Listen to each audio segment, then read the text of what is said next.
Granat Rusia terekam meluncur, meneror, dan menyikat sejumlah tentara Ukraina di tempat berlindungnya. Rekaman momen serangan brutal tersebut diunggah di Telegram pada Selasa 4 Maret 2025. Tampak granat berjatuhan dari drone peledak dan akurat mengenai sasaran.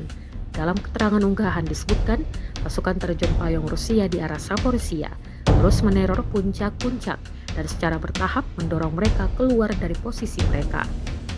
Selama 24 jam terakhir, sinyal lintas udara pengawal ke-108 Rusia mengklaim menghancurkan sebuah kendaraan Ukraina, detasemen angkatan bersenjata Ukraina, dan juga mengganggu rotasi hingga membakar sebuah rumah tempat salah satu detasemen Ukraina mengambil posisinya.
Download Tribun X sekarang, menghadirkan lokal menjadi Indonesia.